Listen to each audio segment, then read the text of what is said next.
그러니까 한 сайн мэдээ гэх юм бол манайхаа мэдж байгаа тийм. Сайн мэдээ. Гэхдээ энэ удаагийн сайн мэдээнд дээр урд нь нэг үг залгсан байгаа тийм. Ямар үг вэ гэхээр хаанчлалын гэдэг.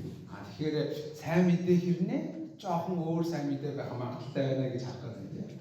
Тэгэхээр сайн мэдээ хамгийн муу сайн мэдээ бол бас библиэлэг бус сайн мэдээ бол баячгийн сайн мэдээ гэж зөндөө сонсч байсан байна. Тэр нь юу гэсэн үг вэ гэхээр Есүст итгэх юм бол сүмд явах юм бол баяжнаа. Өөрөөр хэлбэл баяжна гэдэг дотороо архинаас гарна, муу дадал зуршлаасаа сална гэдэг юм. Тийм үү? Есүст итгэх юм бол амьдрал чинь өөрчлөгдөнө. Ингээл ерөөлөл тэнгэрээс пум пан хийгээд буугаад ирнэ. Ер нь Есүст итгэх юм бол ингээл арчин хурчин ажилд ороод үгэнд орох хүмүүсд чинь зүг болоод явна. Иймэрхүү маягаар тайлбарлах болж байгаа. Өөрөөр хэлбэл Есүсийг амьдралаа сайжруулах нэг арга хэрэгсэл болгон танилцуулахыг баяжгийн сайн мэдээ гэж хэлж байгаа. Энэ бол Библиэд юм байхгүй. Бурхны хаанчлалын сайн мэдээ хүлээн авч байгаа хүмүүс гарч ирдэг шинж тэмдэг болохоос биш Библи энэ зүйлийн талаар хэлээгүй. Тиймээс та бидний баяжгийн сайн мэдээ ярьж болохгүй байх юм шүү. Хажуундаа болохгүй шүү. Өнөөдөр тэр хажуундаа жоох хэлээдэг үү. Харин миний тавханд өдөрт хүртэл ярьж байсан таны бас бусдад ярьж байсан сайн мэдээ бол авралын сайн мэдээ. Өөрөөр хэлбэл энэ авралын сайн мэдээ гэдэг бол та Есүс Христ итгэх бол таны гэм нүгэл уушлагдах болно. Та Бурхны хүүхэд болно, та аврагдах болно гэдэг. Энэ бол авралын сайн мэдээ. Авралын сайн мэдээ ярьж хүмүүс гараа өрөхгүй юу? За гараа өргөх хүмүүс авралын сайн мэдээ ярьж байгаа бол тарах гэдэг. Сайн баярлалаа. Тэгэхээр авралын сайн мэдээг бид бүгдээрээ хүлээн авсан. Бас нэг авралын сайн мэдээг бид бусдад амжуулдаг гэсэн. Гэхдээ авралын сайн мэдээ бол Библиэд хэлж байгаа. Энэ Бурхны үнэн зүйл яг мөн байг аа. Үйлс номдэр юу гэж хэлдэг вэ? Есүсээс өөр хүн төрлөختний аврах нэр Тэнгэрийн дор хүмүүс эсвэгдвэ гэж хэлдэг.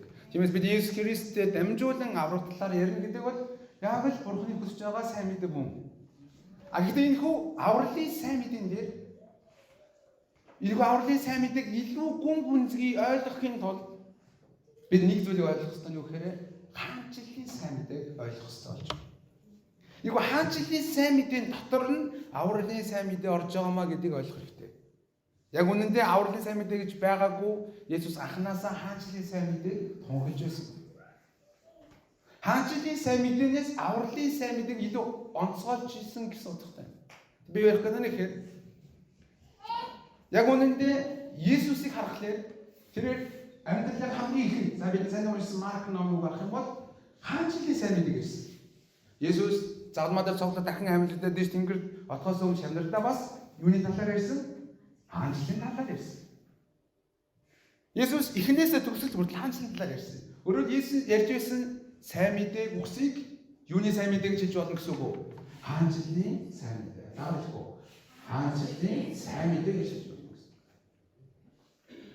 Гэхдээ энэ хойш нь харахаар Филипп бас хаанчлалын сайн мэдээг ярьж байсан. Паул бас хаанчлалын сайн мэдээгээр ярьж байгаа. Үйлс номын хамгийн ихэнд Есүсийн хаанчлалын сайн мэдээр эхэлж байгаад Үйлс номын хамгийн төгсгөлийн ишлэгийг харах юм бол Паул Есүсийн талаар мөн хаанчлалын талаар ярьж илаа гэж дуусдаг. Паул бас хаанчлалын талаар ярьж байсан. Петр хаанчлалын талаар ярьж байсан. Йохан мөн хаанчлалын талаар ярьж байсан. Тэгээ би яг энэ хаанчлалын талаарх зүйлийг сурж авах үедээ би хаанчлалын сайн мэдээхээс илүүгээр би авралын сайн мэдээг ярьж ирсэн юм байна.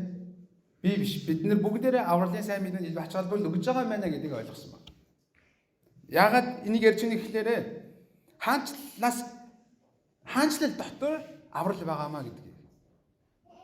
Хаанчлалын сайн мэдээ гэхээр юу энгийнээр юу гэж ойлгуулна гэхээр авралын сайн мэдээ гэх юм бол Есүс итгэх юм бол аврал руу орох гэдэг юм. Хаанчлалын сайн мэдээ гэх юм бол Есүс Христ итгэх юм бол тэр хүн хаанчлал руу орох гэдэг. Илүү том сэдв, илүү өргөн гарах хэрэгтэй гэсэн утга юм. Өөрөөр Есүс Христ итгэсэн байгаа та бид түүний сайн мэдээг хүлээн авсан та бид хаанчлал дотор яг орж чадаж гин үү? Та бид Бурхны хаанчлал дотор амьдрч гин үү байхгүй юу? Энэ хаанчлалын сайн мэдээ гэсэн утгатай юм. Одоо жоо ойлгох гээд байна уу? Өнөөдрийн миний ярих номлол заримд нь жоо ойлгох хэцүү гэж магадгүй шүү. Гэтэ ер нь бол гайгүй дээ. Анхудаа сонсож байгаа хүмүүс ойлгох бүр амархаа. Тэгэхээр бид хэн нэг бидний сайн мэдээ хэн нэгэн хүнд хүрэхээр тэр хүн би аврагдсан болоо. Иймэрхүү үнэхээр харах гэдэг юм. Тэгээд явж байгаа нэг өдөрт яваацсан ороход болно гэж харах гэдэг. Хаанчлалын сайн мэдээ бол тийм биш. Түүний хүлээ авбал Бурхны хаанчлалд орж, Бурхнаар хаанчлуулсан амьдрал юм маягтай болж хөрвнө гэсэн. Ойлгосон үнэ амин. Тэр энийг энэ чинээс юу харсан бэ гэхээр ийм учраас Есүс амьлах ёстой байсан байна гэдгийг ойлгосон. Учир нь Есүс хүн төрөлх зүгээр аврах байсан бол загалмайд цовдлогдоод бас барахад хангалттай байгаа юм. Дахил болоход гэтэл Есүс зайлшгүй амьлах ёстой байсан. Мэдээж энэ дээр олон шалтгаан байгааг нэг шалтгаан бол Есүс өөрөө хаанчлахын тулд тэр амьлах ёстой байдаг юм. Миний харж ойлгож байна уу? Нэг үгээр хэлбэл Есүс таныг намайг аврах гэхээс илүүгээр энэ дэлхий дээр Бурхны хаанчлалыг буюу өөрийнхөө хаанчлалыг байгуулахын тулд ирсэн гэж хэлж байна гэсэн. Дахиад хэлье. Есүс энэ дэлхий дээр ирсэн нь таныг намайг аврах гэхээс илүүгээр Бурхны хаанчлалыг буюу өөрийнхөө хаанчлалыг энэ дэлхий дээр байгуулахын тулд бий болгохын тулд ирсэн гэж хэлж байна гэсэн. Тийм учраас Есүс амьдлахаас өөр аргагүй юм. Тэр өөрөө Бурхны хаанчлалыг авчирсан, тэр өөрөө Бурхны хаанчлалын эзэн учраас. Амен. Бас Есүсийн дагалдагч нар яагаад Есүсийн үхлийг биш амьдлыг илүү онцлог ярих болов? Авралын сайн мэдээ биш, хаанчлалын сайн мэдээ учраас. Есүс таны нүглийн уучлалд өгсөн, дахин амьдсан. Тэр одоо ч амьд байна. Тэр амьд байгаагаараа эзэн гэсэн үг, тэр амьд байгаагаараа хаан гэсэн үг, тэр амьд байгаагаараа биднийг хаанчлах юм аа гэж ярьж байгаа гэсэн үг. Ойлгож байна уу? Есүс амьлах ёстой шалтгаан нь. Тэгээд Есүс дагалдагч нар амьдлыг илүү онцлсон шалтгаан нь тэр хаанчлалын сайн мэдээг ярьж ирсэн юм байна гэдгийг ойлгосон юм байна. Тэгэхээр нөгөө талаараа бид юуг харна гэхээр Есүс бол аврагч гэхээс илүүгээр тэр эзэн юм байна гэдгийг хэлж ирснийг ойлгож байна. Бичээс харах юм бол Есүс аврагч гэж хэлж байгаа үнэн. Гэтэ түүнээс хэд дахин илүүгээр Есүс бол эзэн юм гэж хэлээд байгаа. Амен. Тийм үстэй. Есүс эзэн юм гэж. Яагаад Есүсийн аврагчийг нь илүү онцлохгүйгээр эзэн гэдгийг илүү онцолж биевд хэлж байгаа юм бэ? Яагаад гэвэл тэр бол Бурхны хаанчлалын эзэн нь учраас тэр. Та бүхэн Бурхны хаанчлал гэдгээс илүү сонсохдоо тэнцүү Есүсийн хаанчлал гэж ойлгох ёстой. Учир нь Есүс өөрөө Бурхан юм. Бид Есүсийг дандаа Бурханы хүү гэдэг үгсээс харсаар хагаад Бурхан эцэг Есүс хоёрын хооронд том ялгаа байгаа юм шиг ойлгоод байна. Тэр хэм тийм биш шүү дээ. Гурлаар Бурханы талаар бид бүрэн дүр ойлгох хэцүү ч гэсэн Бурханы хаанчлал гэвэл Есүсийн хаанчлал гэсэн. Энийг ойлгож хүлээн авсан. Тэгэхээр үргэлжлүүлэн би яг үүндээ юу илүү дахин онцлон ойлгоод байна гэхээр аврал гэдэг бол яваачнд орох явдал биш юм байна. Аврал гэдэг бол Бурханы хаанчлалд орох явдал юм байна гэдэг. Та минь ярьж ойлгож байна. Хаанчлал. Гэхдээ энэ нь одооноос эхэлж байна гэдэг. Нэг үгээр хэлбэл итгэлийн амьдрал гэдэг бол Бурханаар хаанчлуулдаг амьдрал юм байна шүү дээ гэдгийг маш тодорхой ойлгож хүлээн авч байна. Таалаг байна уу? Итгэлийн амьдрал гэдэг бол Бурханаар хаанчлуулж байгаа амьдрал юм байна гэдэг. Яг энийг ухаараад сүүлийн хэдэн сарын турш аль болох Бурханы хаанчлалыг судалгаа хийгээд илүү харж явж байгаа. Энэ нь бидний явж исэн зам буруу гэсэн утга огт бишгүйгээр илүү бүрэн харах ёстой гэдгийг бидэнд зааж өгч байгаа гэсэн. Бид Бурханы хаанчлал энэ ертөнцийн хаанчлал гэдэг үнсээс харна гэсэн. Тэр яг энийг эзэн Есүс өөрийнхөө хамгийн анх ярьсан үгэндээ тодорхой харуулж байгаа гэсэн. Тиймээс бид Марк номыг уншиж байгаа юм. Марк ном 1:14-өөс нь би дахиад уншлаа. Иохныг баривчлагдсны дараа Есүс Галилд ирээд Бурхны сайн мэдээг тунхлав. Иргэн Бурхны сайн мэдээ нь юу байсан бэ? Нэгдүгээрх нь тэр цаг биелээ оллоо. Бурхны хаанчлал байсан. Тэгээ тэр цаг биелээ оллоо гэдэг үгийг бид ойлгохын тулд нэгдүгээрх нь хуучин гэрээ рүү явах шаардлагатай байна. Өнөөдрийн номдод божгоо сайн тэмдэглэлийн хичээгээрээ тэмдэглэдэг хүмүүс нь сайн автаагаарай. Тэр цаг биелээ оллоо гэж Өөрөөр хэлбэл Бурханаас анх төлөвлөсөн цаг байсан бөгөөд тэрхүү тэр цаг нь биелээ очиж байгаамаа гэж хэлж байгаа юм. Энийг ойлгохын тулд бид хуучин гэрээр явна гэсэн. Бүгд надад хамт аялаа. Хуучин гэрээн дээр Бурхан Эхлэн номын анх юм тэнгэр газрыг бүтээдэг тийм эслээ. Тэнгэр газрыг бүтээсэн. Бурхан өөрийнхөө бүтээсэн бүх зүйлийг харахтаа Эхлэл 1:31 дээр өөрийнх нь бүү болгосон бүгд нэн сайн болсныг Бурхан харлаа гэж хэлсэн байна. Бурхан дэлхийн ертөнцийг бүтээсэн. Дэлхийн ертөнд бүтээснийхаа дараа Бурханыг харахад маш гоё байсан. Дэлхийн ертөнцийг Бурхан жинхэнэ утгаараа хаанчилж байсан. Бурхан дэлхийн ертөнцийг бүтээсэн том шалтгаан нь хаанчлалаа бий болгохын тулд. Тийм шиг шүү. Гэхдээ хүн өөрөөр хэлбэл Адам Ева хоёр Бурханаар хаанчлуулахыг хүсээгүй. Тэд өөрсдийн хаанчлалыг бий болгохыг хүссэн. Могоо ирээд юу гэж хэлсэн бэлээ? Эхлэл ном 3:5-6 дээр та нар түүнээс эзэн тэр өдөртөө нүд чинь нээгдэн Бурхан шиг болж сайн мөг мэдэх болно гэдгийг Бурхан мэдэж байгаа гэжээ. Тэгээд тэр эмэгтэд харахад уг мод нь хүнсэнд нь сайн нүд булаам ухаан тэлмээр хорхоо бүргэмээ сайн харагдсан тул жимснээс нь авч идчихэ. Тэр ч хамт байсан нөхөртөөч тэр ч идчихэ. Чи зарах юм уу? Гаргаарай. Яах юм бол Адам Ева юу гэдэг? Могоон залинд нь ороод залинд орсон гэсэн өөртөө ч хүсээд идсэн байна. Сайн муу мэдрэлж модны жимсийг эзэн асуудал мөнлөө үүнээс илүү том асуудал юу гэхээр тийм Бурханаар хаанчлахыг хүсэхгүй байгаа л асуудал. Бурхан та бидийг хаанчлахгүй би өөрийгөө хаанчлах. Бурханы хаанчлал биш. Хүн өөрийнхөө амьдралыг төвөө болгодог, өөрийнхөө төлөө явдаг тийм нийгмийг бид болгомоор байна гэж хүссэн гэсэн утгатай. Энэ би ингээр их хүний хаанчлалыг тэд байгуулах хүссэн. Энэ цагаас хойш хоёр хуваагдал үүсэж байгаа гэсэн үг юм. Бурханы хаанчлалаас гэмт хүний хаанчлал. Өөрөөр энэ ертөнц, энэ нийгэм Бурхан хаанчлалгүй тэр өөр нэгэн хүний хаанчлал гэдэг зүйл үүсэж эхэлж байгаа. Тэгэхээр яг үндэ энэ хүний хаанчлал гэдэг байгаа зүйл бол энэ нийгэм бол энэ 90 үе бол өөрт төвтэй бөгөөд өөрийн төлөө амьдардаг хүмүүс. Бурхан өөрийн төлөө оршдог. Бүх л амьдралын төлөвлөж байгаа зүйл нь өөрийн төлөө өөрт төвтэйгээр би бүгдийг хийдэг. Гэдэг Адам Ева яг энэ шин нийгмийг шинэ хаанчлалыг бий болгосноос хойш хүн төрөлхтний дээр амьдралд асуудал орж ирсэн. Түүний хүн нэг хүүгээ алж эхэлсэн. Тиймээс өөрөөсөө ихэнхдээ завхар бий болж ирлээ. Яг нэг хүн хүнийг хаанчлж байгаа.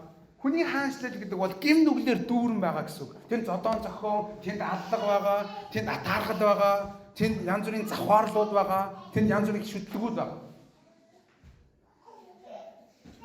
Тиймээс Бурханы хамгийн анхны бүтээсэн зорилго алдагдсан гэсэн үг.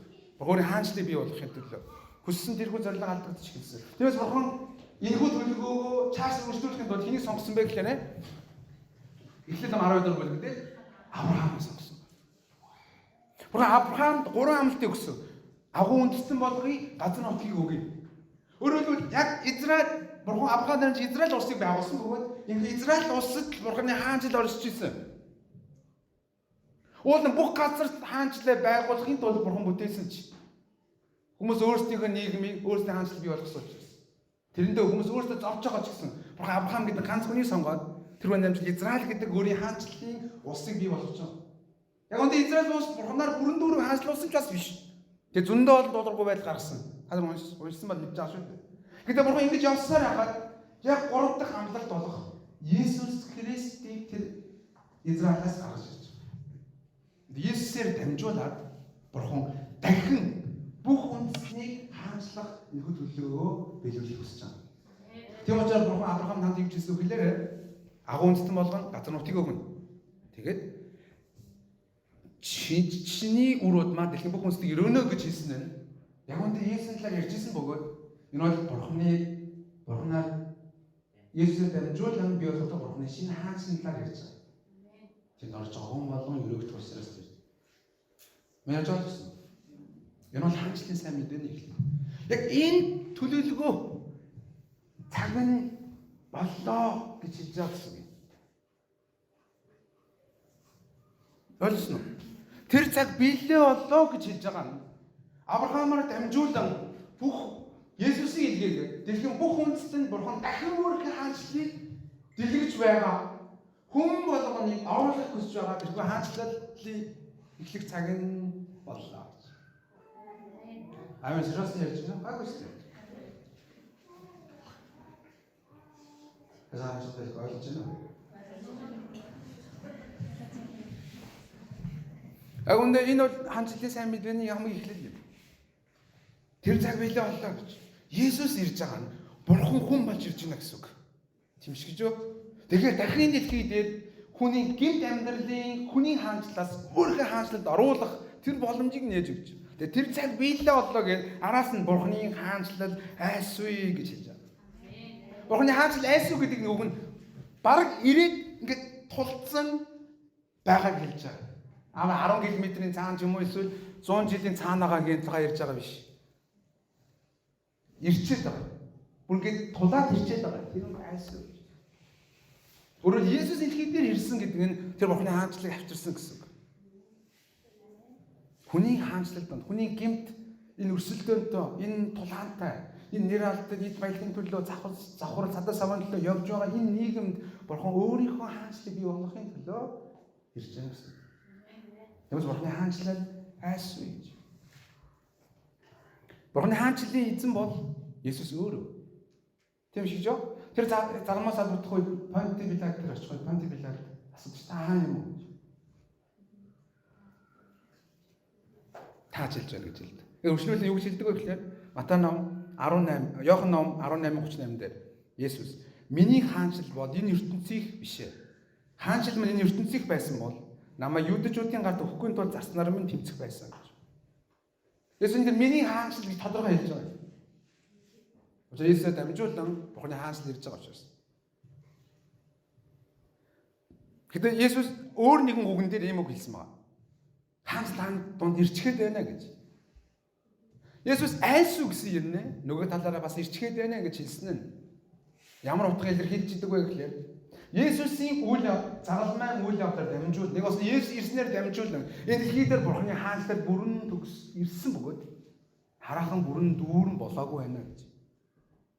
Үнийг бид юу гэж хэлдэг вэ гэхээр таалах уу аль хэдийн бас хараахан аль хэдийн Бурханы хаанчлал дэлхий дээр ирсэн баг явагдаж байна. Гэтэ хараахан бүрэн дүүрэн болоогүй байна гэсэн. Хязаа бүрэн дүүрэн болох үлээ Есүс Христийг дахин ирэх үед.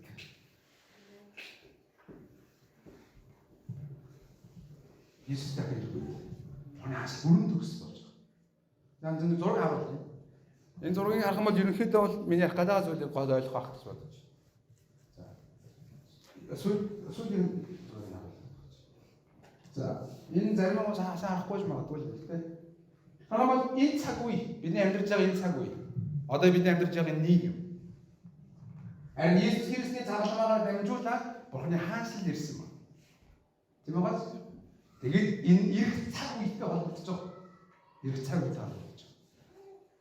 Харин Есүсийг дахин ирэх үед энэ цаг үе, энэ дэлхийн хаанчлал, хүний хаанчлал гэдэг зүйл бүрэн төгс босдож алга болно. Бичээс үг хэлдэг үү? Хаанчлалын сайн мэдээ тодорхой байдаг. Тэгэхээр бүх үндэстэнд хүрэх үед төсгөл ирнэ гэж тодорхой. Дэлхийд бид амьдарч байгаа энэ цаг үе бүрэн төгсөж бид ирэх цаг үедээ бүрэн золгож байгаа гэсэн. Энэ бол итгэлийн амьдрал бөгөөд энэ бол Бурханы хаанчлалын сайн мэдээ. Энэ дэлхийн хаанчлалтаа Бурханы хаанчлал зэрэгцэн оршиж байгаа гэдэг бидний орчоор. Одоо энэ цаг үед зэрэгцэн оршиж байгаа бөгөөд Есүс дахин ирэх үед энэ дэлхийн хаанчлал нь ураад Бурханы хаанчлал бүрэн төгс бий бол. Тэр ямар гоё газар байдгийг та нар мэднэ шүү дээ.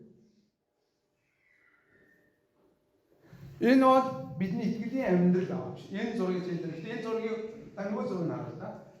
Энэ нөгөө зургийг харуул та. Нөгөө тийм. Энэ зураг биш гэсэн. Энэ цаг үе яаж байгаа? Есүсээр загалмаагаа дамжуулан аврал ирээд яг дахин ирэх үед аврагдаж байгаа юм шиг гэсэн. Энэ бол бидний магадгүй зарим маань бодож яваа буруу хаанчлалын зураг шүү. Утга нь ойлгох нь уу? Есүс дахин ирэнгүүт л аврагдчихж байгаа юм биш. Есүс дахин ирэнгүүт бид хаанчлалд орж байгаа юм биш. Наан дураараа дун чимээр жиргэж байгаа. Тэг Есүс дахин ирэнгүүт л хаанчлалд орж байгаа юм биш гэсэн. Зөв зөвгэн. Зөв зөвгэн.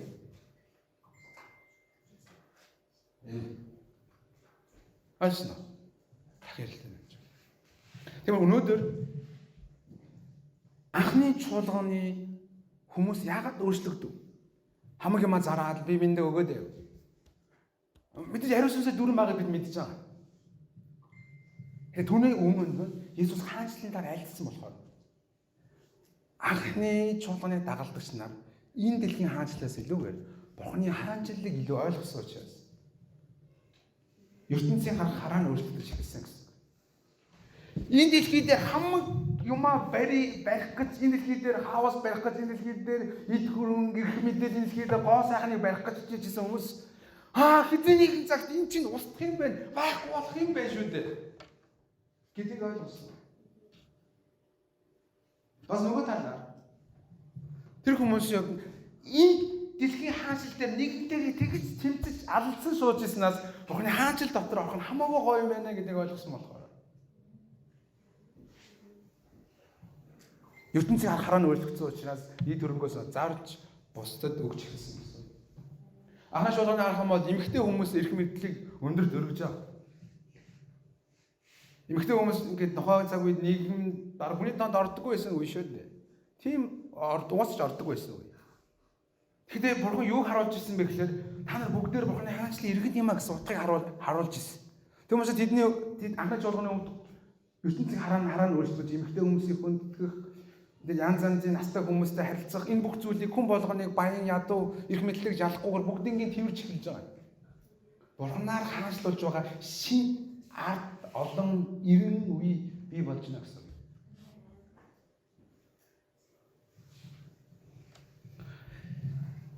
Ажуулан дэхгүй Бурханы хаанчлал гэж. Аамен. Хэрэг энэ түнэн дурыг бай гаргаад байна.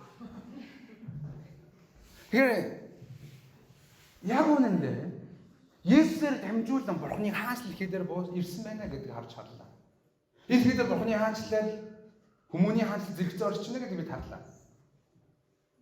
Гэхдээ сонин бид Бурханы хаанчлалд орсон бол зүгээр л Бурханы хаанчлалд орсон хүмүүсийн аяндаа идэх тэр ивэл өрөөлгүүд байх ёстой үстэй. Та зарим нэгэн гэрт орохоор боо хэрүүлтэй аригтлаа ингээ маргаантай байлаа ядрна шүү дээ аяндаа. Чинь юу ч хийхгүй байсан гэсэн дунд нь байхад ядраад байна. Гэхдээ өөр нэгэн гэрлөө орохоор чинь би хүндэлж байгаа, харьцаж байгаа, би бинд өгж байгаа тэр байдлаа харахад гой санагдана шүү дээ. Юу ч хийхгүйсэн юм тэнд байгаа гой санагдана. Тэр юу ярих гэдэг нь аяндаа өрөөгдөх, аяндаа ивэлдэх боломж Бурханы хаанчлалд орсон хүмүүст байгаа гэсэн юм. Тэгвэл яагаад тийм зүйл бий болохгүй вэ гэхээр бид энэ дэлхий дээр Бурханы хаанчлал байгааг мэдж байгаа хэрнээ Бурханы хаанчлалаар алхахгүй байна гэсэн үг болж байна. Бурханы хаанчлалаар алхахгүйгээр өөртөө хэм маягаар алхаад байна гэсэн үг болж байна. Тиймээс тийм Бурханы хүсэж буй хаанчлалж буй тэрхүү нийгмийг бид бий болгож чадахгүй байна гэсэн үг болж байна. Тэгвэл Бурханы хаанчлал Есүсээр дамжуулж ирсэн учраас би таныг уриалмаар хагаад илүү зөв зүйлдээ хөрөнгө оруулаач гэж. Хөрөнгө оруулалтын талаар их сонсож байгаа шүү дээ, тийм. Хөрөнгө оруулах гэдэг. Ирээдүйд тамбуурхан тодорхой компани руу хөрөнгө оруулалт хийх шаардлага байхгүй шүү дээ. Ирээдүйд ямар үр дүнгүй болох тэр нийгэм рүү бид тэр их энерги зарцуулах, цагаан зарцуулах шаардлага байхгүй шүү дээ. Миний юу ярьж ойлгож байна те. Хизээ нэгэн Есүс дахин ирэлтээр дамжуулан энэ дэлхийн хаанчлал бүрэн төгсөж орох байхад энэ дэлхий дээр та тийм том юмыг овоолох ямар хэрэг байна гэж. Тэр бүгдээрээ Есүс дахин ирэх үед төгсгөлтэй хамт төгсөн шүү дээ. Харин энэ дэлхий дээр байх хугацаанд та Бурханы хаанчлалын төлөө ямар нэг зүйлийг хийх гэж. Учир нь Есүс дахин ирэх үед та түүнийхэн шагналыг авна шүү дээ. Амен. Амен. Амен. Маш тодорхой хэлдэг шүү дээ. Эзэн шагнана. Энэ бол хаанчлалын сайн мэдээний онцлог юм. Бид илүү өргөн зургаар нь харах хэрэгтэй. Бид Бурхны хаанчлал дотор явж байна гэсэн үг.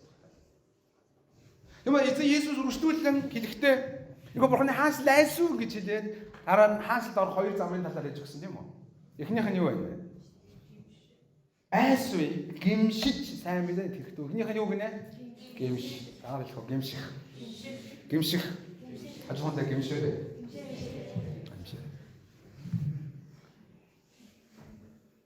Гимшиг гэдэг зүйл бол дараа өөрс ном сонсч ирсэн мэдж байгаа. Энэ бол хаансан гэсэн үг биш. Яана биш амар их буруу зүйл хийсэн байна. Гэхдээ миний буруу байна. Би зөвхөн дүгж таад ороод таарсан хүн ингэж харамсалтай ярьж байгаа юм шиг.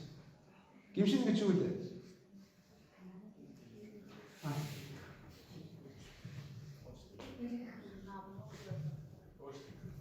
Өөрчлөгдөх. Гимшиг гэдэг бол үгийн утга харах гэсэн бодол санаагаа өөрчлөх гэсэн үг. Та харамсаж байна уу? Харамсахгүй байна хамаарах. Та бид түрүүн зураг гаргаарай. Бай гаргаж л та. Энэ ирэн үед амьдарч ирсэн. Тийм үү? Бид хүний хаанчлалд амьдарч ирсэн. Бид хоорондоо халдсаж ирсэн. Бид юм босгохгүй бол чадгаар ирчиж ирсэн. Харин Бурхан бид Есүс Христээр дамжуулан миний хаанчлалд ороод ир гэж хэлсэн. Энийг сонсохдоо ирэхэд л болно гэсэн. Зүгээр би өөрийгөө хаанчилж орж ирсэн. Би өөртөө төлөө амьдарч ирсэн бол одоо тэгэхгүй би Бурханаар хаанчлуулж амьдрна. Бурхан намайг удирдах амьдрна. Бурхан миний амьдралын чиглүүлэгч болно гэж бодол санаагаа өөрчилж байгаа. Нэгэмшилгээд бол энийг хэлж байгаа. Бодол санаагаа өөрчилж. Тэгмээ та хараад үз. Та гимсч юу яг? Та бид үнээр гимсч юу? Та бид нэрээ иргэсэн байна. Иргээгүй байна уу?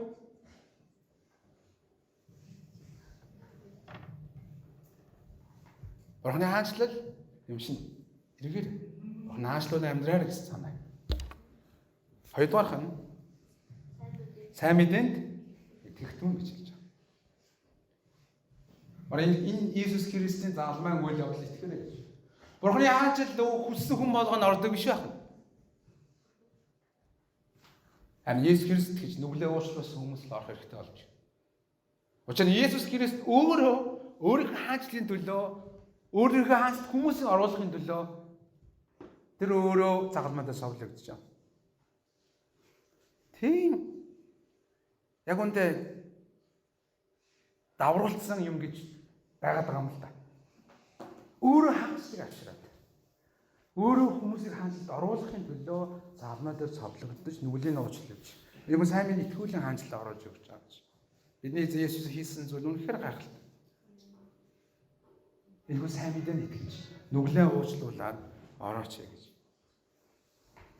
Хамгийн сонирхолтой нь энэ хоёр хаанчлал хоорондоо харшилж байгаа гэдгийг ойлгох хэрэгтэй. Үргэлж. Бурхны хаанчлал гэдэр ирсэн. Энэ хаанчлалыг Бурхны хаанчлал зүгээр байхгүй шүү дээ. Бурхны хаанчлал хэдний нэг цагийн хаанчлалыг төгсгүүлнэ гэж хэлж байна. Нөгөө талаар эзэлж байгаа. Бурхны хаанчлал дотор явж байгаа хүмүүсийг энэ дэлхийн хаанчилж байгаа хүмүүс үзэн яднаа гэж хэлдэг шүү дээ.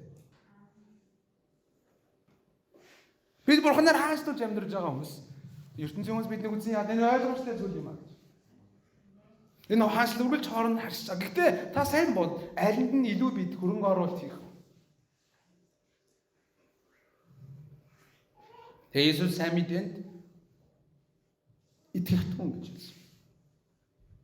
Тэгээ сайн мэдээнд итгээд Бурхны хаанчлалд орно гэдэг бол Бурханаар хөдөлдөөж амьдрнаа гэсэн. Нэг үгээр хэлээ. Нэг үгээр энийг хэлэх юм үнэхээр хэцүү байгаа ч гэсэн. Иесус итгэнэ гэдэг. Иесус минь аврагч юмаа гэд болоо биш юм. Дахиад хэлье. Иесус итгэнэ гэдэг юм аа. Иесус минь аврагч юмаа тэгээд болоо. Үнээс өөр надаас битгий шаардах юм бол та итгэх гэнэ гэсэн үг. Харин Иесус итгэн гэдэг үгийн аргатай юу ч талаа тодорхой хэлдэг шүү дээ Романд. Амилсан гэдэгтэй. Эзэн гэдэгт нь итгээрэй гэж хэлдэг үстэй. Тэгмээ Иесус итгэнэ гэдэг юм аа. Иесусыг эзний болгоно гэсэн үг юм. дахиад хэлье. Есүс итгэн гэдэг нь маань Есүсийг эзэн болгоно гэсэн үг. Энэ нь тэнцүү. Та Бурханаар өдөрдүүлж амьдрах шийдвэр гаргасан гэсэн үг бөгөөд энэ та Бурханы хаанчлалд орсон гэсэн утгыг илэрхийлж байна.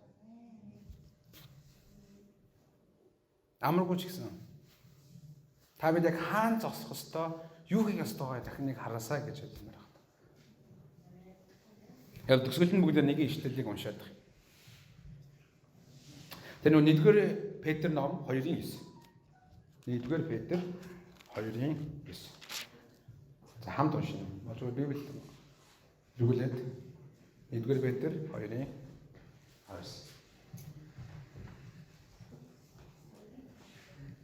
Аснаа. За 1-р Петр 2:10 2:9 шүү. 9 зүгээр 9. 2:9. За. Осон бол 3. Харин та нар сонгогдсон угсаа хаан дахиж Бурханы үндэстэн Бурханы эзэмшлийн ард түмэн юм аа. Ингэснээр харангуйгаас та нарыг өөрийн гайхамшиг гэрэлүүд дуудсан түүний хүчрхэг үйлдэлийг та нар тунгаглах юм аа. Амен. Нэг ойлгоход хэцүү ишлэл бол биш. Гэтэл энд хэлж байгаа нь та нар сонгогдсон угсаа гэж. Дараа нь хаант дахилч хүмүүс ариун үндэстэн Бурханы эзэмшлийн ард түмэн гэж. Өөрөөр Бурханы эзэмшлийн ард эзэм бүх яг өнөөдөр бид бол Бурханаар хаанчлуулж амьдрахаа чийдүү гаргаад явж байгаа хүмүүс гэсэн. Есүс итгэн гэдэг бол түүний эзэн гэж хүлэмжшөөрөх бөгөөд түүгээр хаанчлуулж амьдрнаа гэсэн. Аврал гэдэг бол яваач л орох биш. Бурханы хаанчлалд орох явдал. Бурханы хаанчлал бүрэн төгс болох үед та янда тийшээ орно гэсэн үг шүү. Амен. Аласан гэж найдаж байна. Хоёр яриараа ярилцдаг. Өнөөдрийн номдод дамжуулан та яг юу ойлгож байгаа? Ариусс танд юуг сануулав? Одоо 3 минут хугацаа өгье.